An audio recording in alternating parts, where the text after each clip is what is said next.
Ele foi escritor, teólogo, compositor, reformador e talvez a figura religiosa mais conhecida do século XVI. Seu nome, Martinho Lutero. Foi prezado pelas multidões alemãs, porém insultado pelas autoridades da Igreja Romana.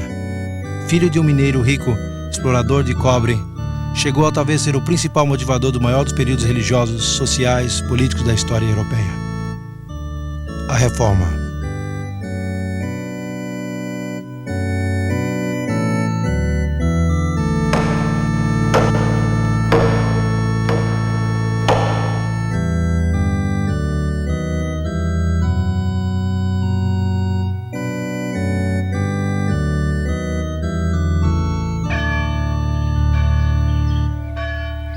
É provável que os europeus que viviam no começo do século XVI tinham pouca noção das mudanças que estavam por arrebatar os conceitos da vida medieval.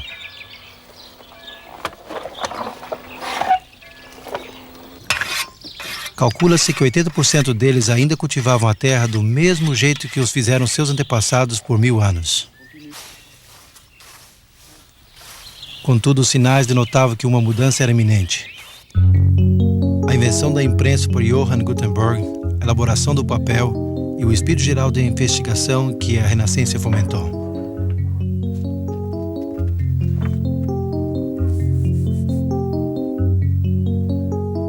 Até o ano 1450, a Europa possuía menos de 100 mil livros. Para o ano 1500, o número havia aumentado dramaticamente a 9 milhões. Uma das maiores consequências do trabalho de Gutenberg foi que a Bíblia cessou de ser o exclusivo domínio dos ricos e do clero. Nas mãos do povo comum, as Escrituras fariam desaparecer a escuridão que envolvia a Europa.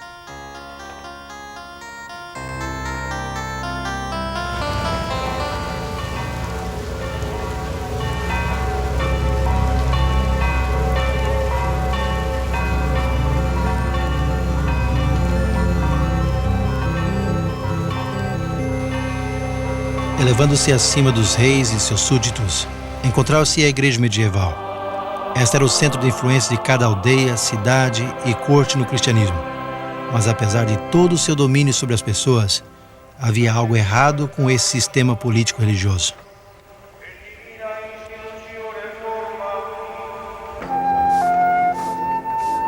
A Europa estava cheia de gente pobremente educada, de sacerdotes e monges indolentes e amantes de prazeres, que se interessavam mais nos benefícios pessoais do sacerdócio e no poder que eles lhes conferia do que no mesmo bem-estar espiritual daqueles a quem deveriam servir.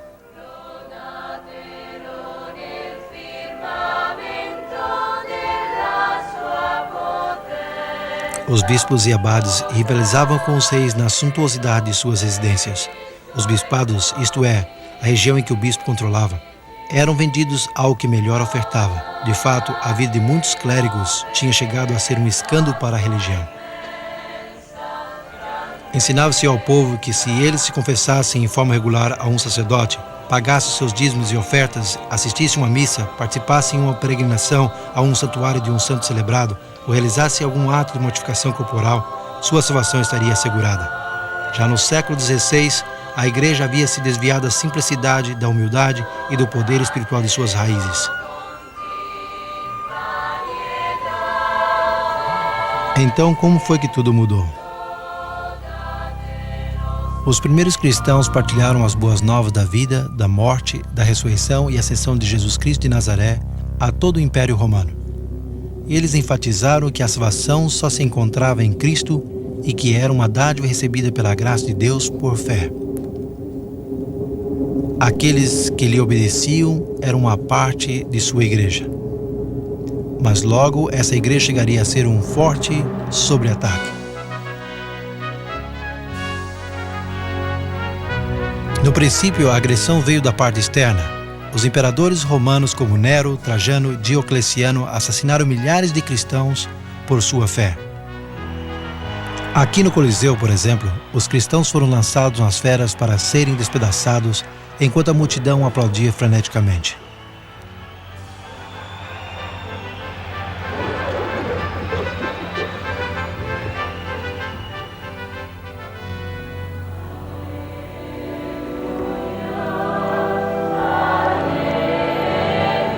mas a ameaça maior veio de dentro. No livro dos Atos, encontramos o apóstolo Paulo advertindo aos bispos e anciãos que dentre eles sairiam homens que falsificariam a verdade para conseguir adeptos. Na segunda carta aos Tessalonicenses, ele também alertou a igreja da futura rebelião interna que revelaria o que ele chamou o homem do pecado, que se oporia e se exaltaria sobre tudo o que se chama Deus ou se adora.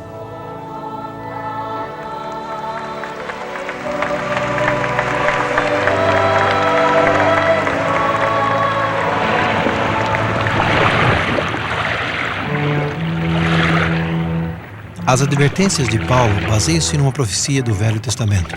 Séculos antes, o profeta Daniel, no 7º capítulo de seu livro, descreveu a ascensão de 4 impérios mundiais, simbolizados por 4 bestas que saíram do mar.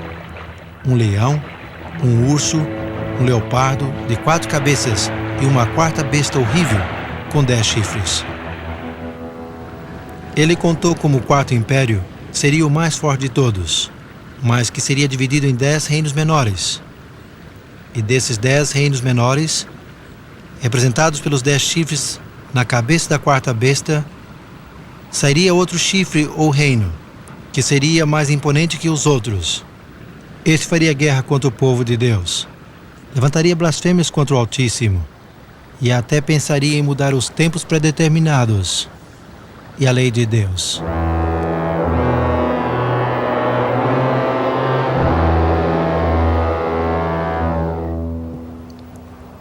O comentário sistemático mais antigo sobre o livro de Daniel foi escrito por Hipólito, um brilhante erudito do 3º século.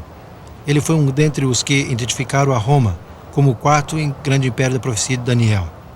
Hipólito predisse que a queda de Roma seria o próximo grande evento mundial, seguido pela aparição do Anticristo. Desde o 2º século, encontramos os cristãos orando pela continuidade do Império Romano, para que se adiasse a aparição do temido Anticristo. Cumprindo a predição, esse poder surgiu dentro do Império Romano. Dentre os bispos que haveriam sido nomeados líderes da igreja em diferentes regiões, o bispo de Roma gradualmente assumiu o papel principal. O pastor de Roma, a rainha das cidades, chegou a ser o rei dos bispos.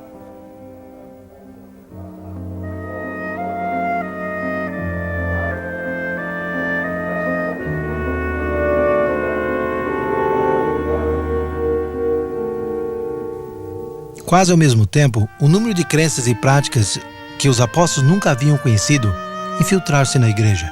Introduziu-se a veneração aos anjos, aos santos e a adoração às imagens e relíquias. A observância do domingo, pouco a pouco, substituiu a do 7º dia, o sábado. A doutrina do purgatório foi estabelecida e as orações eram dirigidas a Maria e aos santos. A igreja ensinava que o pão e o vinho da Santa Ceia eram o corpo e o sangue real de Cristo, fazendo da missa um sacrifício. A confissão dos pecados ao sacerdote tomou o lugar da oração simples e direta do crente a Deus para obter perdão. E a igreja somente outorgava perdão àqueles que tentavam expiar os seus pecados através de penitências.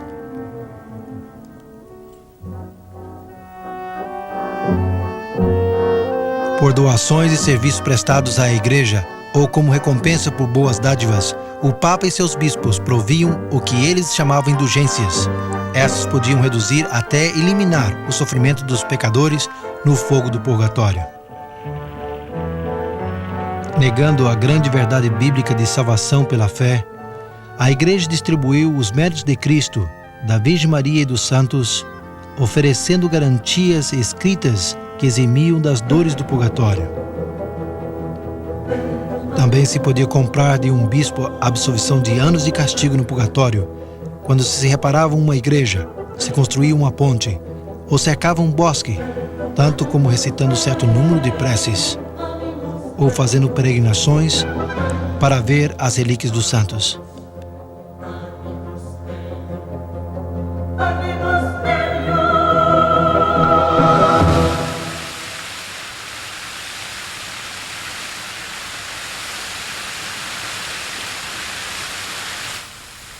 Pouco depois da eleição do Papa Leão X, Michelangelo apresentou-lhe com um desenho determinado da Basílica de São Pedro em Roma.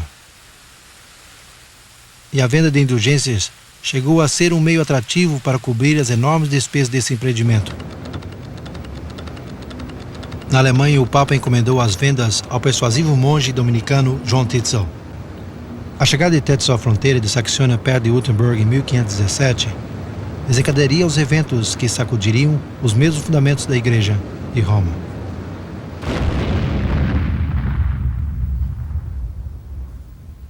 Certamente que a Igreja no século XVI havia se afastado da verdadeira fé e necessitava desesperadamente uma reforma. Mas isso requeria alguém que tivesse a coragem de enfrentar a organização eclesiástica mais poderosa que o mundo jamais conheceu. Martinho Lutero era exatamente esse homem.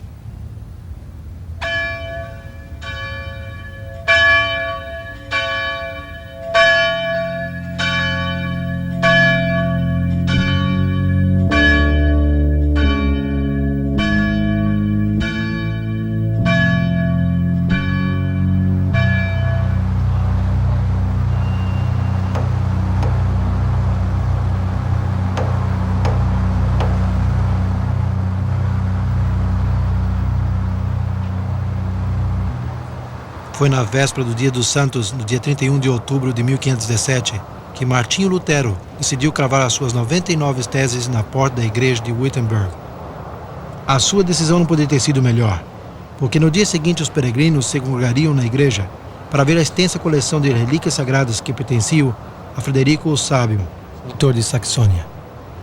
Em exposição, havia um fragmento de madeira, supostamente da Arca de Noé, um pouco de fuligem do ardente forno de Babilônia, um pedaço de madeira da manjedoura de Jesus, alguns pães da última ceia, um galinho da sarça ardente de Moisés e mais 19.000 ossos santos. Mas o mais importante era que ver esses artefatos resultava em indulgências para a redução do purgatório até 1.902.202 anos e 270 dias.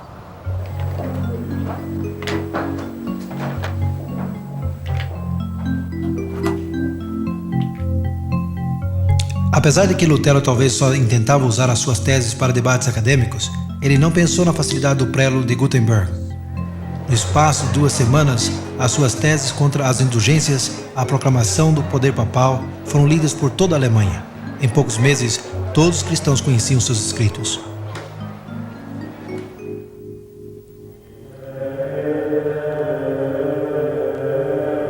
Para Lutero, só a ideia das indulgências era repugnante, pois sendo ainda um monge inexperiente, ele havia chegado a um esgotamento mental e físico pelo seu ardente esforço para alcançar o perdão dos seus pecados. Se alguma vez um monge pudesse chegar ao céu pela vida monástica, seria eu. Mas ao ler o Novo Testamento, ele descobriu algo surpreendente. Foi descobrir que o perdão dos pecados é uma dádiva de Deus, e não algo que se compra ou se ganha.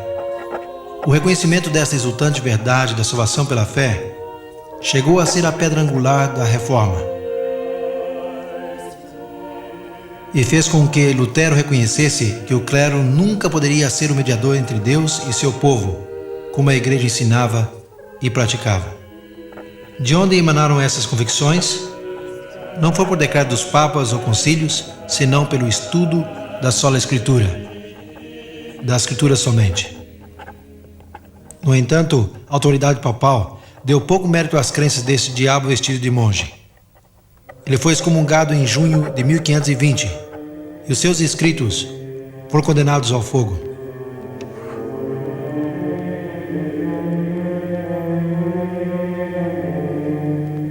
Foi nesse tempo que Lutero concentrou os seus estudos das Escrituras nas profecias de Jesus, Daniel, Paulo e João. Com respeito à ascensão do Anticristo, os capítulos 7 e 8 de Daniel e a descrição de Paulo sobre o homem do pecado, em 2 Tessalonicenses 2, receberam atenção especial. Logo em 1521, Lutero produziu a sua primeira obra escrita relacionada com a profecia. Os fundamentos da Reforma tinham que estar firmemente ancorados na verdade profética.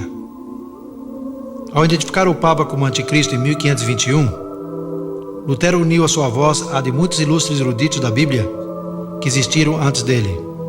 Homens como o pregador John Millet, que 150 anos antes havia cravado um cartaz à porta da antiga Catedral de São Pedro em Roma, declarando que o anticristo já havia tomado seu lugar na igreja. Poucas coisas neste mundo são mais poderosas que a verdade profética em tempo de cumprir-se. Sendo fortalecido pelas profecias de Daniel, Lutero estava agora preparado para a sua hora mais brilhante. Ao fim de março de 1521, ele recebeu uma citação do novo imperador do Sacro Império Romano Carlos V para comparecer diante dele na dieta ou parlamento que se convocaria na cidade alemã de Worms. Sentado com os 3 de seus amigos sobre a palha de uma carruagem emprestada, ele entrou na cidade onde a multidão deu-lhe as boas-vindas. Me pergunto como o tivessem tratado hoje. A audiência tomaria lugar num local perto da grande catedral. O que uma vez foi um majestoso edifício já não existe. Mais de 400 anos atrás era uma estrutura magnífica para essa assembleia. Hoje só existe um jardim, mas o lugar foi marcado por esta placa.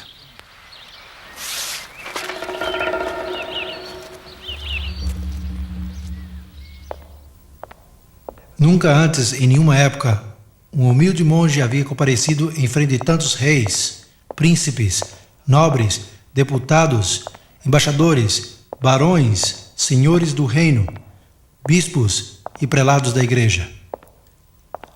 Lutero não tinha nada mais que a sua fé em Cristo e as Escrituras. Quando lhe pediram que desdissesse dos seus escritos, ele pronunciou as palavras que sacudiram o mundo.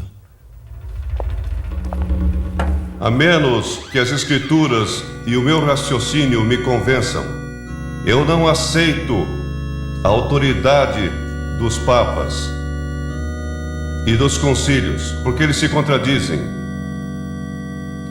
A palavra de Deus cativou a minha consciência. Eu não posso, nem quero retratar-me em nada, porque ir em contra da consciência não é correto, nem prudente. Mantenha minha palavra, não posso mudar. Ajuda-me, Deus. Amém. Um só monge contra a antiga e quase universal opinião da humanidade, mas essa consciência, cativada pela palavra de Deus, jaz no coração da reforma da igreja.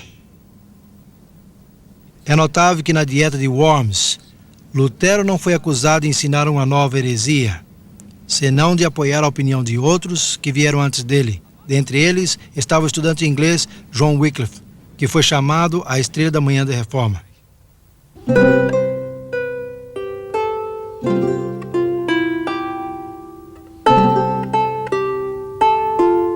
Wycliffe dedicou-se ao estudo da verdade conforme ele encontrou nas escrituras em latim. Ao ser nomeado mestre da Universidade de Balliol, em Oxford, ele muitas vezes pregava na faculdade e foi-lhe dado o título de doutor do Evangelho. No seu estudo sobre Daniel, ele também identificou o sistema papal como um anticristo. Mas os seus comentários contra o clero fizeram com que fosse despedido de Oxford. Para a surpresa dos bispos ingleses, isso não diminuiu a sua influência.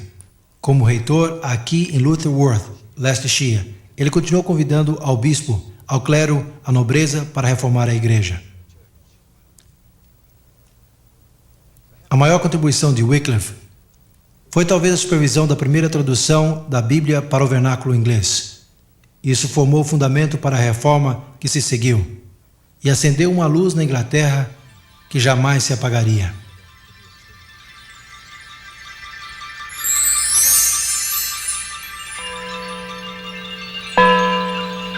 Wycliffe faleceu em dezembro de 1384, ao sofrer um ataque enquanto dirigia uma santa ceia aqui em sua igreja. Seus ossos foram exonerados e queimados uns 40 anos mais tarde, por ordem do Conselho de Constância. As suas cinzas foram então lançadas nesse riacho, chamado Swift, que deságua no rio Avon.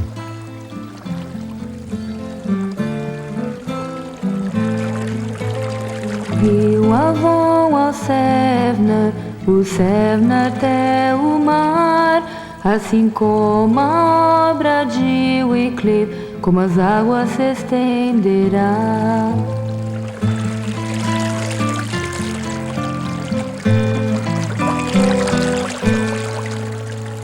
Um dos que foram influenciados pelo ensino de Wycliffe foi o reformador tcheco John Hus.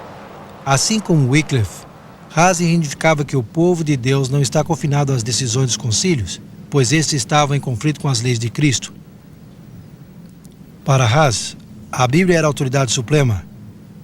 Em 1412, ele foi posto sob a interdição do rei.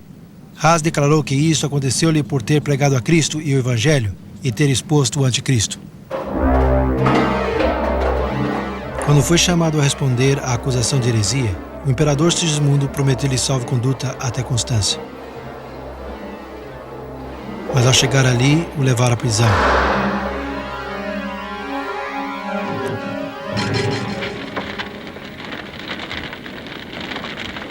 O mesmo concílio de Constância que havia ordenado a exumação dos restos de Wycliffe condenou Hus à fogueira no dia 6 de julho de 1415. Em todas as idades, Deus dispôs de fiéis testemunhos das verdades do Evangelho.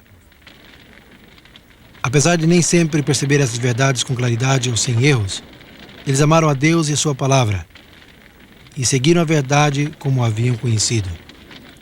O profeta Daniel usou as imagens literárias de uma besta e de chifres para profetizar a ascensão e a obra do grande sistema religioso apóstata que perseguiria a minoria dos fiéis de Deus.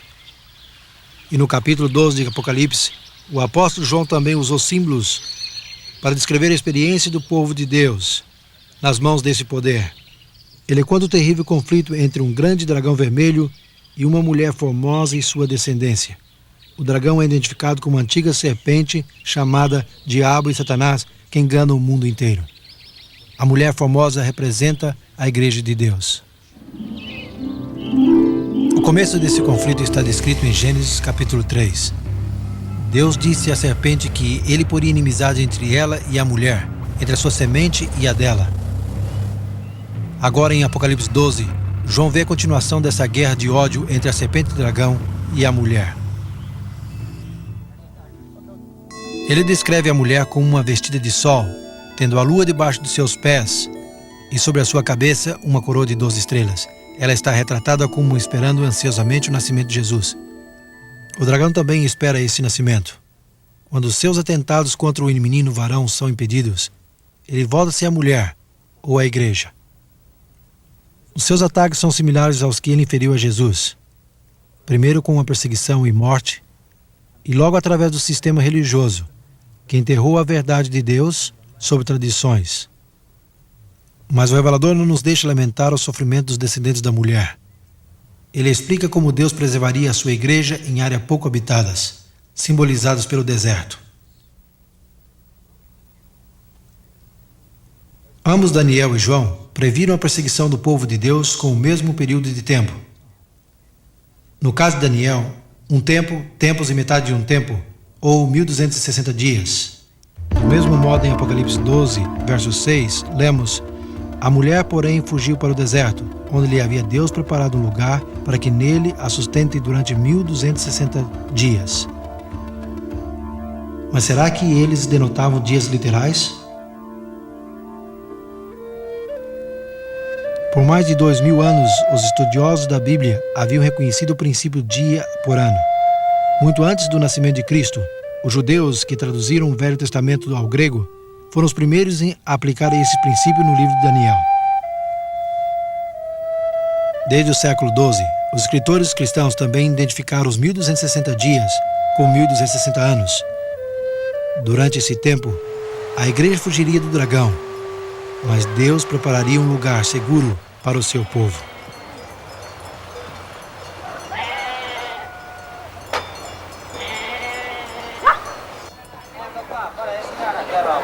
Um dos lugares onde as verdades do Novo Testamento foram preservadas do crescente poder do bispo de Roma foi no norte da Itália.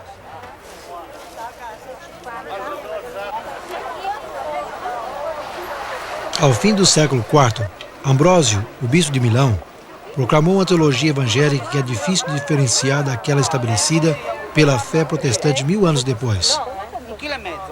Aqui nessas planícies e montanhas, ao ocidente de Milão, as testemunhas ainda aferravam-se às doutrinas da Igreja Apostólica e não estavam de acordo com as crescentes superstições e perversões da Igreja. Cláudio, o bispo de Turim, que muitas vezes chamava de protestante do século IX, também defendeu autoridades das Escrituras.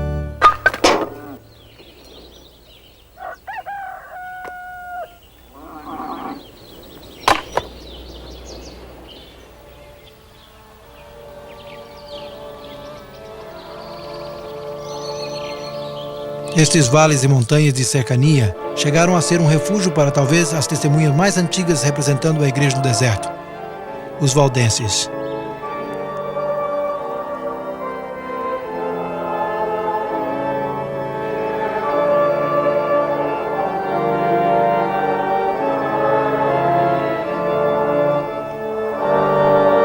A sua devoção e perseverança preencheram algumas páginas mais brilhantes da história da igreja.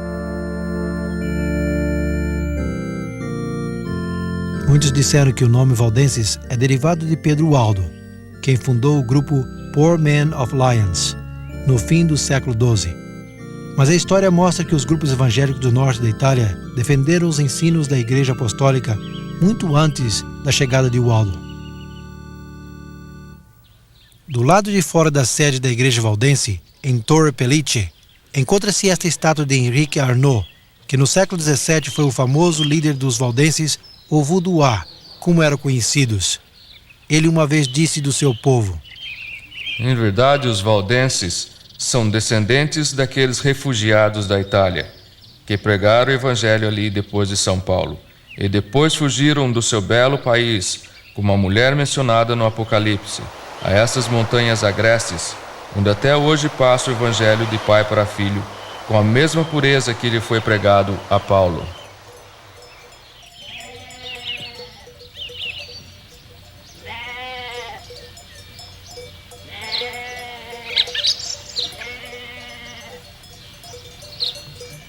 Os historiadores afirmam que nem a engenharia mais avançada poderia ter adaptado esses vales de melhor maneira para o propósito de oferecer refúgio aos fugitivos.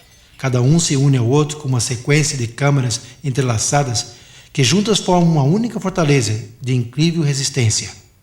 E foi para esta fortaleza, preparada por Deus, que os valdenses fugiram durante os 1260 anos de supremacia papal.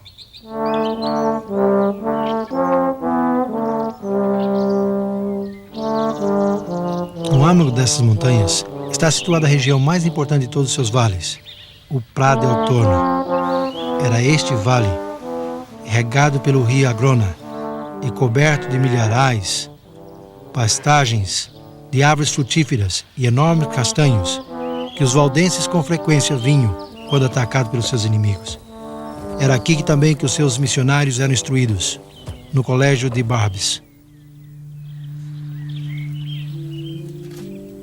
Aqui, a Bíblia era o seu único livro de texto. Nos séculos antes da invenção do prelo, eles decoravam evangelhos inteiros e muitas das epístolas.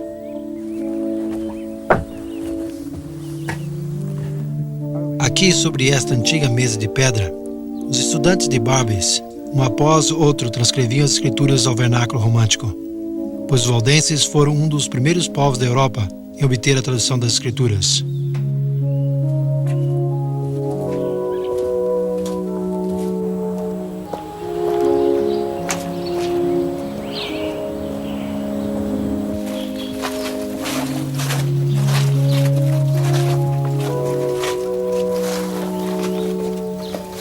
Mais tarde, disfarçados de vendedores ambulantes, os valdenses viajaram pela Europa Central e Meridional.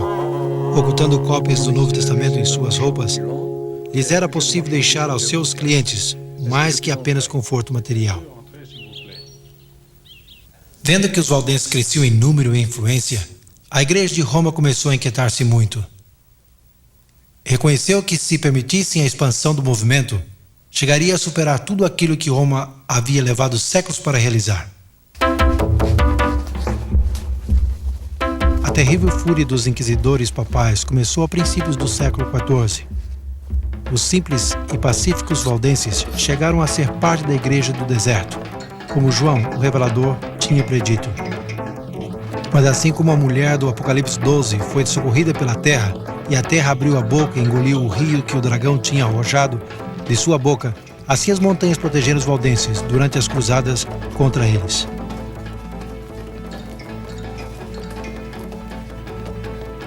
As densas florestas, aparentemente intransitáveis, cadeias montanhosas e o isolamento dos seus vales serviram como as suas únicas defesas. Quando as suas aldeias e igrejas foram periodicamente destruídas, as muitas cavernas entre as rochas vieram a ser as suas casas e catedrais. Esta caverna encontra-se no Vale de Agrona, não muito longe de Pra del Torno. É conhecida como a Igreja da Caverna, e não é muito difícil ver porque os inimigos dos valdenses tinham dificuldade para encontrar esconderijos.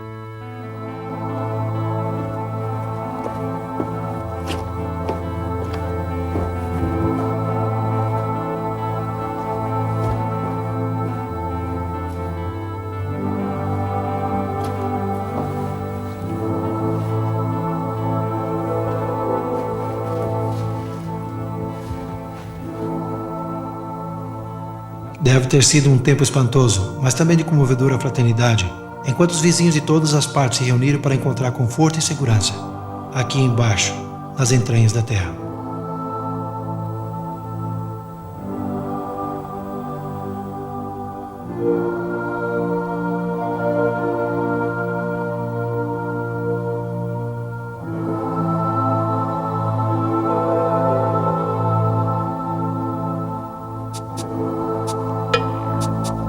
Em 1487, apenas 4 anos depois do nascimento de Lutero, o Papa Inocente VIII decidiu purificar os vales de seus habitantes, prometendo a remissão de todos os pecados daqueles que se alistassem para a cruzada. Ele prosseguiu, formando um grande exército sob o comando de Alberto Catânio. Catânio acampou o seu exército à raiz do Castelluccio, perto da Torre de Pellice, a capital do vale. Esperando impedir o desastre, os valdenses mandaram 2 dos seus homens para encontrá-lo. Se os valdenses esperavam intimidar a Catânio com um acesso direto, eles estavam equivocados. Dividindo as suas forças em 2, Catânio mandou uma companhia para o Vale de Pellice para atacar as aldeias de Villaro e Bobbio e para forçar os habitantes a fugir para as montanhas. Ele ordenou a outra companhia a seguir pelo Vale de Agrona até Pra del Torno, onde esperava encontrar-se com os outros. No entanto, o caminho para o Pra estava quase bloqueado pela barricada.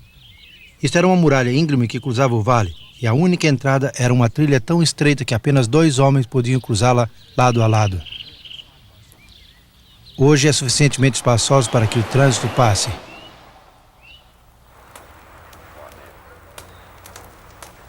Aqui em Pra del Torno, os valdenses reuniram-se para resistir uma vez mais. Antes eles oraram, entregando as suas vidas a Deus.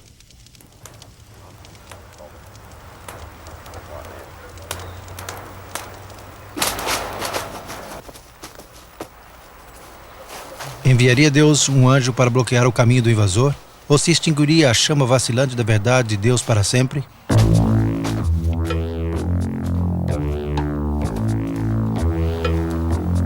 Enquanto o exército de Catânio preparava-se para cruzar o estreito desfiladeiro, os valdenses notaram uma pequena nuvem formando-se perto das cumes da montanha.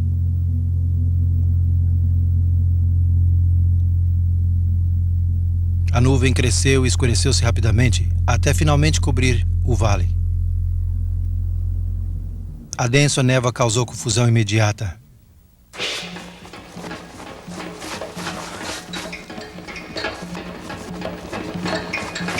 Tomando vantagem da circunstância, os valdenses escalaram pelas sendas secretas até estar acima dos invasores e começaram a arremessar grandes pedras sobre os soldados.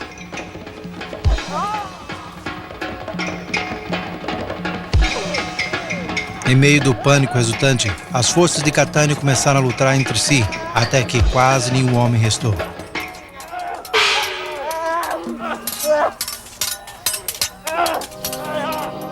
Já em 1530, a notícia da reforma que estava abrangendo toda a Alemanha, Suíça e França alcançou os povos dos vales valdenses. Chegou num tempo quando eles eram poucos e estavam desanimados, mas ouvir desse novo exército de campeões lhes fez lembrar as glórias passadas. Os reformadores suíços também se alegraram ao descobrir uma igreja biblicamente firme, com uma história tão longa. Decidiu-se convocar uma Assembleia Geral para determinar a relação entre a Igreja dos Alpes e a Reforma. Em 1532, a histórica Assembleia reuniu-se em Chanfron, esse campo aberto, perto de Pla del Torno. Embora nem todos concordaram em todos os pontos da doutrina, a preeminência da Bíblia foi reafirmada. Os valdenses prometeram cooperar com a reforma traduzindo as escrituras ao francês. A tarefa caiu sobre o Leviton, um parente de João Calvino. Constituía um presente apropriado de parte de uma igreja que devia a sua existência através dos séculos à estrita fidelidade aos princípios básicos deste livro.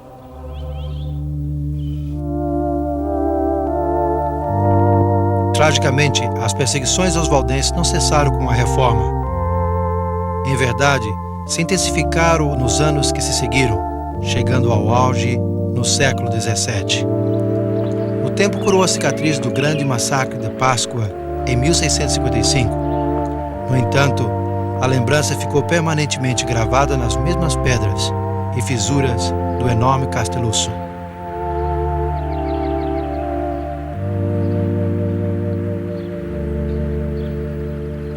Esta placa indica a posição da caverna à raiz do Castelusso, que tantas vezes protegeu o povo valdense durante as perseguições. No final de abril de 1655, os povos dos vales fugiram ao seu refúgio uma vez mais.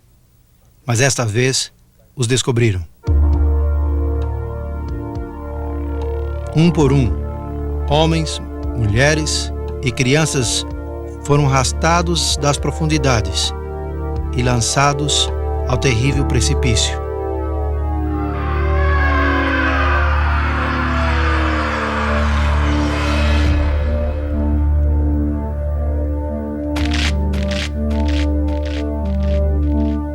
Toda a Europa protestante reagiu com mágoa e pêsame.